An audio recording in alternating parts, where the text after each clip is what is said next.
안녕하세요. 이번에 행복으로 가는 길에선 우리들이라는 주제로 인간 심리 여행 발표를 하게 된 컴퓨터 교육과 안주현입니다. 일단 먼저 발표 순서는 이렇게 됩니다.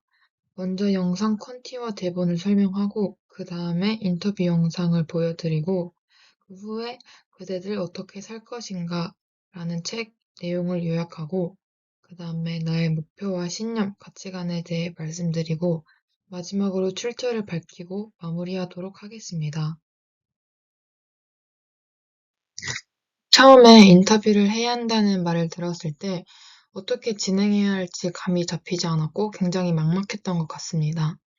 그래서 저는 총 4단계로 단계를 나누어서 한번 생각을 해보았는데요.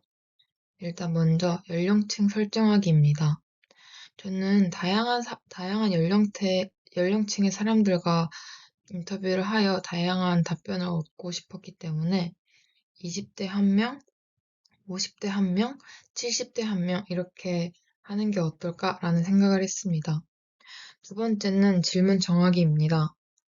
어떻게 하면 이 주제와 알맞은 질문을 할 수 있을까에 대한 생각을 하였고, 제가 정한 질문은 뒷페이지에서 보여드리도록 하겠습니다.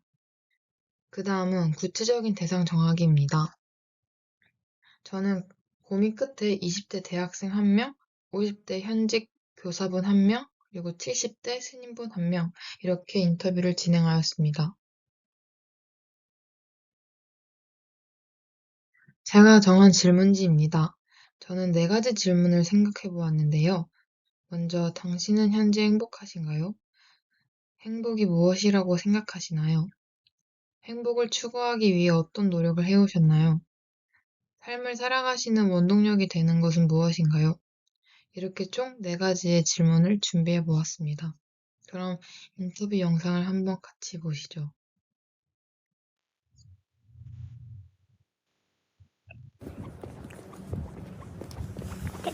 안녕하세요. 제가 지금 심리학 과제로 1분 정도 여쭤볼 게 있는데 혹시 잠깐 시간 괜찮으세요? 네. 네, 감사합니다. 제가 지금 현재 행복과 관련해서 과제를 하고 있어서 이와 관련된 질문을 한번 드려볼게요. 혹시 당신은 현재 행복하신가요? 네. 행복은 무엇이라고 생각하세요? 행복은 마음에 걸리는 게 없는 거?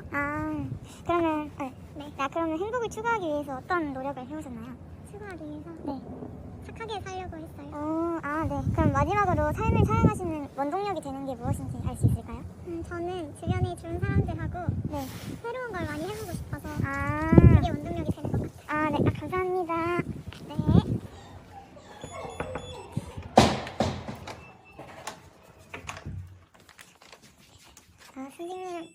선생님 안녕하세요. 제가 지금 심리학 과제를 하고 있어서 여쭤보고 싶은 게 있는데 혹시 시간 괜찮으신가요? 네, 괜찮습니다. 네. 제가 지금 그 행복과 관련된 주제로 과제를 하고 있어서 이와 관련된 주제에 대해서 한번 여쭤보도록 할게요. 네. 앉으시죠. 현재 당신은 행복하신가요? 네, 행복합니다.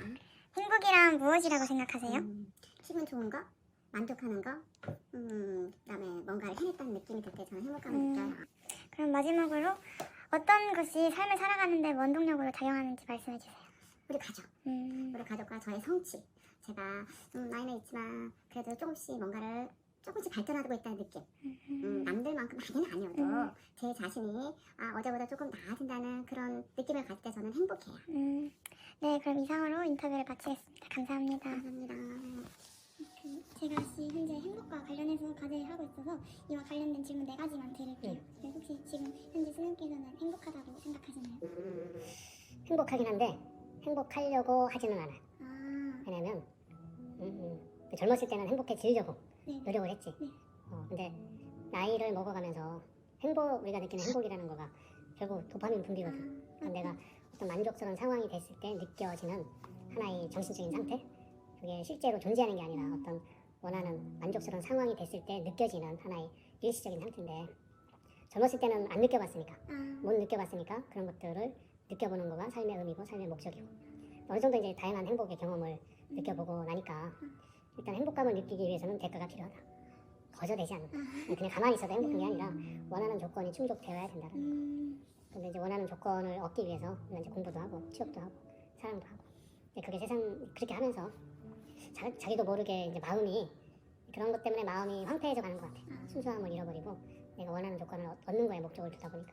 그리고 행복감이 좀 전에도 도파민 분비의 상태인데 그건 하나의 중독 상태야.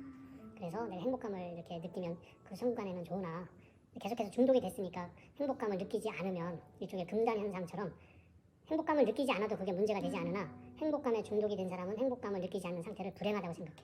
그러니까 행복감을 느끼지 않는 거가 불행한 건 아니야. 그냥 다른 감정이야. 다른 감정인데 행복감이라는 감정에 중독이 돼서 계속 그거에 이렇게 도취되어 있는 사람은 행복감을 느끼지 못하면 우울하다, 불행하다 이렇게 생각하지. 그래서 전에는 행복감을 느껴보려고 근데 그런 거를 주로 추구했다면 다 많이 느껴본 봤기 때문이기도 하지만 이제는 이 중독의 상태를 좀 낮춰서 이 사람이 중독 수치가 경험치가 내려가면 사소한 거, 별것 아닌 것에도 만족감을 느낄 수 있어. 중독의 수치가 높아간 사람은 그 중독 만족감을 느끼기에 더 많은 자극이 필요해. 더 돈도 많이 들어가고 시간도 많이 들어가고 또 비용이 많이 들어가는 반면에 중독의 수치를 낮추면 우리가 이제 명상을 하든 어떤 자기 습관을 정화시키든 이렇게 하게 되면 중독의 그 경험치가 내려가기 때문에 별것도 아닌 거야. 우리 소확행이라고 하지. 별것도 아닌 거야. 내가 쉽게 행복해질 수 있지. 그래서 행복은 어떤 실체가 있는 것이 아니라 그 원하는 조건이 이렇게 갖춰졌을 때 느끼는 일종의 만족감. 그걸 본질을 잘 알면 너무 거기에 연연해하거나 집착하거나 거기에 현혹되지 않는데 그걸 모르면 거기에 현혹되고 실체하지 않는데 마치 실체하는 것처럼 착각해서 거기에 이제 빠져들게 되죠. 네, 그러면 그래서 다음 질문은 그럼 지금 인생을 살아가는데 원동력이 되는 건 어떤 거지? 의미인 것 같아. 일단은 의미. 삶의 꼭 목적이나 내용은 정해져 있는 게 아니라 사람마다 바라보는 게 다르고 좋아하는 게 다 다른데 일단은 자기가 어디를 바라보고 또 무엇을 위해서 살든지 간에 행복감보다는 의미를 발견하는 게 훨씬 더 중요하다고 봐요. 의미는 어떤 거에서 의미를 느끼면 그 순간에 자신의 경험이 부정적인 경험이 되지가 않아. 어떤 거를 의미로 느끼는 순간 긍정적인 경험이 느껴지고 세월이 지나서 자기의 과거를 기억했을 때 의미를 느낀 거에 대해서는 뿌듯해, 흐뭇해, 자기 만족감이 높아. 근데 의미를 느끼지 않아. 행복감을 경험했지만 의미를 못 느끼는 경우도 있고 행복감을 경험하면서도 의미를 느끼는 것도 있고 어떤 거는 행복감을 느끼지 못하고 힘들었지만 의미를 느끼는 사건들도 있는데 행복감하고 상관없이 의미를 느끼는 거가 훨씬 더 좋다. 지금 이 순간도 힘들어도 힘들지 않게 느껴지고 시간이 지났을 때 되돌아봤을 때 그게 이제 긍정적으로 기억이 되고 사람을 계속해서 성장시켜주기 때문에 행복보다는 의미를 찾는 게 훨씬 더 좋다. 그리고 의미는 방향성이 있을 때 의미가 보이는 거지 방향성이 없으면 의미가 보여지지가 않아요. 네, 그럼 이상으로 제 인터뷰를 마치도록 하겠습니다. 그 다음으로는 제가 읽은 그대들 어떻게 살 것인가의 책 내용 요약을 하도록 하겠습니다. 먼저 이 책의 작가는 요시노 겐자부로이고 이 책의 발행일은 1937년입니다. 요시노 겐자부로는 20세기 일본을 대표하는 지식인이자 편집인으로 당시 많은 일본 편집인들에게 존경받았다고 합니다. 이 책 그대들 어떻게 살 것인가는 그의 대표 작품으로 출간 당시 일본은 국군주의가 온 열도를 휘감고 있던 시대였음에도 요시노 겐자부로는 이를 반박하는 그대들 어떻게 살 것인가를 집필했습니다. 1930년대 일본에서는 개인보다는 국가의 번영을 위시했음에도 요시노 겐자부로는 소설을 통해 오히려 평화에 대한 메시지와 개인의 성찰을 담아낸 것이었는데요. 이 때문에 오랫동안 출간이 금지된 책으로 묶여 있었는데 책의 마지막 단락이 바로 그것입니다. 나는 온 세상 사람들이 서로 친한 친구처럼 사이좋게 지내는 그런 세상이 오면 좋겠어요.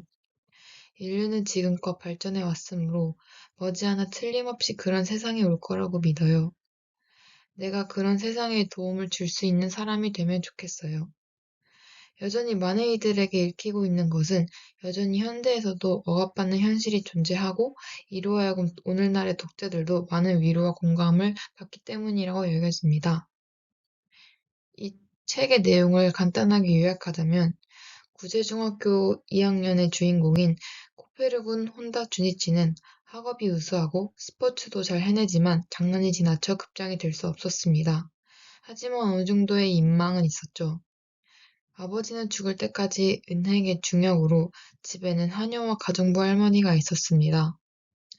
코페르군은 친구들과의 학교 생활을 보내는 가운데 다양한 사건을 경험하고 관찰합니다. 각 장의 뒤에 이어 그날의 이야기를 들은 외삼촌이 코페르군에게 쓴 노트라는 취지로 물건의 견해나 사회의 구조, 관계성이라고 하는 테마가 있습니다. 마지막으로 코페르군은 외삼촌에게 응답으로써 노트에 자신의 장래의 삶의 방식에 대한 결의를 쓰고 화자가 독자에게 그대들 어떻게 살 것인가? 라고 물어보며 소설이 끝나게 됩니다. 제가 행복과 관련된 강의로 하는 주제를 몇 개 찾아보다가 테드의 What Makes a Good Life이라는 제목을 가진 영상을 보았는데요. 이 영상에서 우리한테 많은 교훈을 줄 수 있는 것 같아서 한번 가지고 와봤습니다. 이 강의의 내용을 간단하게 요약하자면 하버드 대학교 발달 연구팀은 75년 동안 남성 742명의 인생을 추적했습니다. 이들은 여기에서 무엇을 배웠을까요? 이 연구의 교훈은 부나 명예 혹은 열심히 노력하는 데 있지 않았습니다.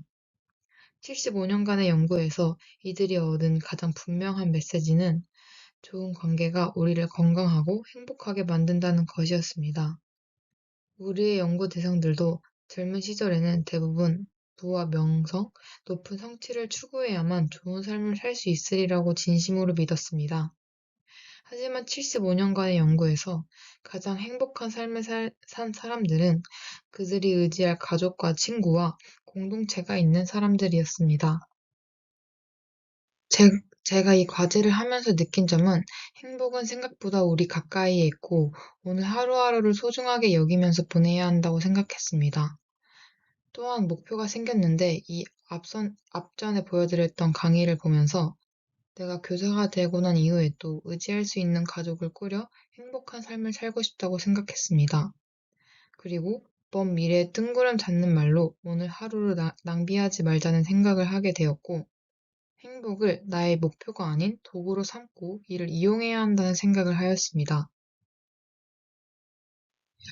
제가 이 과제를 하면서 테드 강의와 아주대학교 김경일 교수님의 영상과 요시노 겐자부로의 책을 참고하였습니다. 이상으로 발표를 마치겠습니다. 감사합니다.